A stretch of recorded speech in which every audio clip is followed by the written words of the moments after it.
Hey, Sergeant Black here, and I just wanted to show you guys how I built this homemade pellet trap so I could shoot BB guns in my basement without having to worry about, hitting my oil tank, having the BBs bounce back, fly everywhere. This was really easy to do. Anybody can do it. I just used some scrap plywood and some scrap wood I had laying around the basement, and I bought a couple of welcome mats for the backstop. So the only thing I really had to buy was the welcome mats, which were like $3 a piece. So I'll give you a brief tour of it, then I'll tell you a little bit about how I built the thing. It basically has a place to hang targets, multiple places to hang targets, and behind the targets there is a black backstop, which is basically just welcome mats hanging there, and then behind those is just the very back, which is actually just a welcome mat glued and stapled to the plywood in the back. And I apologize, it's a little dark down here. I don't have much light in my basement. I'll try to use a flashlight as well here. But in order to build this, you basically just build a box with the sides slanting down, and there you go. I took this thin, cheap plywood here. This stuff's a little less than ½ an inch. It doesn't need to be thick. And I just cut a square piece about 24 inches across, roughly 20 inches deep. You can build it whatever size you want, but that's just what I had laying around, and that's just a decent size, I thought. So 24 inches across, 20 inches deep, cut a square of plywood, and then you're going to want to put a little base on the bottom of the plywood. I just took one of these. This is just a 1x2. It's just a cheap piece of 1x2 wood, and I just set the plywood on top of this. I just cut these around the sides, back, sides, front, and just screwed them to the bottom of the plywood so the plywood wasn't just sitting there flat. It had this screwed underneath it. And once I did that, I cut a piece. This is probably a 1x4 or 1x5 across the front, and just screwed that into the base that the plywood was screwed to with little wood screws. So you have a piece of plywood with a front board sticking up. And the one thing to remember, though, is cut the board slightly wider than your plywood base. It should overhang the edges by ½ an inch, so when you put the sides on, it'll overlap and cover that. So you have a square piece of plywood on the ground with a board on the front. Then you cut two pieces for the sides. Now they're going to be 20 inches deep, just as as the same length as the piece on the bottom. It's the same depth, so they fit in. And you can make them as tall as you want. Sorry I didn't measure, but it's just make it tall enough where you could hang a target or something. It is probably, I'd say, 20 inches tall roughly. So you just cut a square piece of plywood for the side, and I'll show you the side here. And now you'll notice it slants down in the back. You cut the plywood square first, and then you will cut an angle off of that. Now you don't need an exact angle. It doesn't have to be as steep as mine. It can be steeper, shorter. Just make sure you cut both sides the same. So when you cut the one piece, once you have that down to the angle, just lay it on top of the other piece, trace a line, and then just cut that. I just eyeballed it with a circular, so these do not have to be exact. Same thing with the lip on the front, the extra board. I actually put one on the back too. So before you cut your piece of plywood at the angle, make sure you measure how big your board's going to be, because you want the plywood to stop right there. So you want it to go straight up, then at the angle. So if your board's 4 inches tall, mark a little spot 4 inches. Take a ruler, like a long yardstick, like a wooden yardstick they sell for like painting, and just lay it across there somewhere up in the middle, draw a line, cut it, and then cut the other piece the same. Once you've done that, I just screwed it onto the side with 3 little wood screws. Again, that screws into the base that the floor piece was setting on. And it's going to be a little flimsy at first. Don't worry if this feels like these sides are flimsy and cheap, and how's this going to hold up. You have a box with 2 sides, no front, no back at this point. And then you just measure across the back how wide it is, which is going to be about 24 inches. It's actually going to be a ½ inch wider probably on each side because of the plywood on there. But you just cut a flat square piece to the back and you nail it on. You can take a hammer and just nail it on down the sides with small nails by hand. I had a small little air compressor with a little nail gun, made it a lot easier. I just shot little brad nails. I just shot little brad nails down the edges and down the other edge. And once you put the back on, that's when it gets really sturdy. So now you have the box. There is no top on it. But what you're going to want to do at the top here is you're going to need somewhere to hang your targets.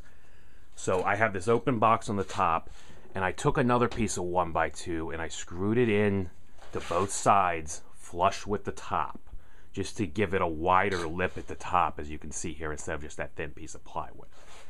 Then I took other 1x2s, laid them sideways, cut them, and I just took a little nails and tapped them down onto here. And I left a gap so I could take this bar out to hang targets from. And I'll show you real quick. This bar just lifts out. So there's a gap on each side. So you could take this bar out later if you wanted to staple targets to it. It got all filled with staples or got shot up or something. This bar's removable to hang targets from. And I just simply took these cheap little clips. You can buy these at any hardware store, dollar store. And I just clipped the paper targets on like that.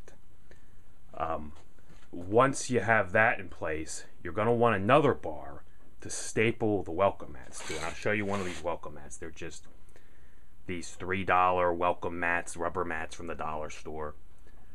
You'll need 2 of these probably to hang, and I actually glue one to the back piece of plywood. I don't think that's necessary, but just like you had a slot here for this bar, you'll make another slot back here.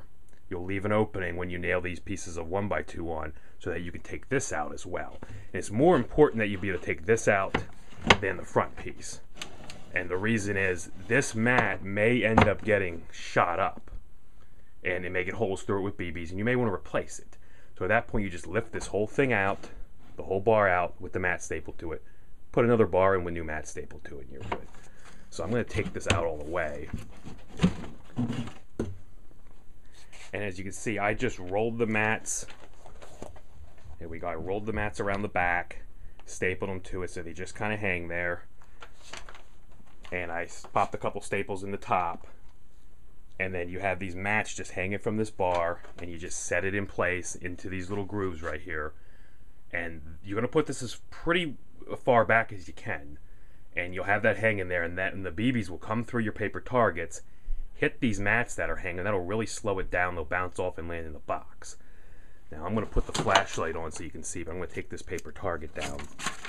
But here's the back of the box, basically, and you can see I just took one of those welcome mats, and there's a bunch of staples. I stapled and glued it to the back piece of plywood. I don't really know if that's necessary. I do see one tiny BB stuck in the mat, but you know, it makes a little less noise, I think, if it gets through the first layer of mats, if it bounces off the plastic one and lands in here. And inside this box, you can see there's BBs laying all in there. Another cool thing you can do, and this is what I recommend do, is put a shelf on the front. After it was done, I had this scrap piece of probably 1x5, and I just nailed it to this board that's sticking up right here. So I just popped a couple nails down the middle, and this is cool because you can put Coke cans or something like that on there to shoot. And another feature is you can hang a clothes hanger at any height you want. I just took a metal clothes hanger, snipped the ends off, unraveled it first, snipped the ends off, and just straightened it out. I drilled a tiny hole on each side here, and you just feed the hanger through it, and you can take clothespins, and there's like a little metal hole in the middle of the clothespin with a spring. As you feed those through the hanger, you can put as many clothespins on here as you want. And then you can hang paper targets, soda cans. You could actually do 2 layers of these. You could have soda cans at the top, soda cans hanging in the middle, and soda cans on the bottom, just hanging from the clothespins. Or you could put smaller targets on, which I'll show you here in a second. See, if you don't have one of these big targets, if you just have a little small paper target like this, you would just clip this to the clothespins, which I'll do here in a second. And there you go. You see the smaller targets hanging more in the middle, so you're not, you know, if you're aiming at his head, you're not right at the top, and then the shots are going over. So it's good to have a removable clothes hanger. So if you're using a smaller target or soda cans, you can clip them on. If you're using the big paper target, just take the hanger out completely and just hang the big target from the top like I had earlier in the video.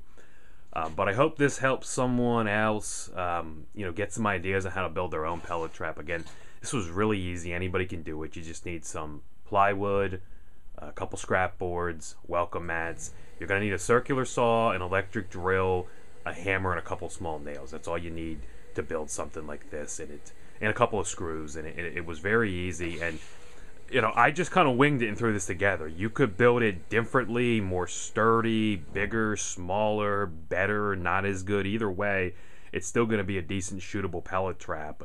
Again, I just threw this together, and I'm sure there's better ways to do it. If anyone has any suggestions on how to improve the thing, or any comments, or you like it or anything, just post them in the comments. I mean, I may add something where you can shoot spoons that'll spin around. A guy on YouTube had a video where he puts these large lag bolts across, just like I have the hanger, and then he had bent spoons around it, so when you hit the spoons, they'll spin. So I may look into adding something like that if I get sick of shooting at soda cans and paper targets. But like I said, I hope this helps someone out. If you have any suggestions or comments or anything, just leave them in the bottom. If you want to, you can subscribe to my channel. I only have a few YouTube videos at this point. But I'm planning on putting a lot more. I watch a lot of stuff on here and thought I'd finally start putting some of my own videos to help someone do stuff, because there really wasn't much on there about how to build something like this. And I'm sorry I didn't actually film it through the building process. I didn't think of that till after. But if I build another one or something later for outdoors or something, I'll film it. And I just have it setting on 2 cheap sawhorses from Harbor Freight. These plastic saws are like $10. They easily support the thing. So thanks for watching, and I hope you guys enjoyed it.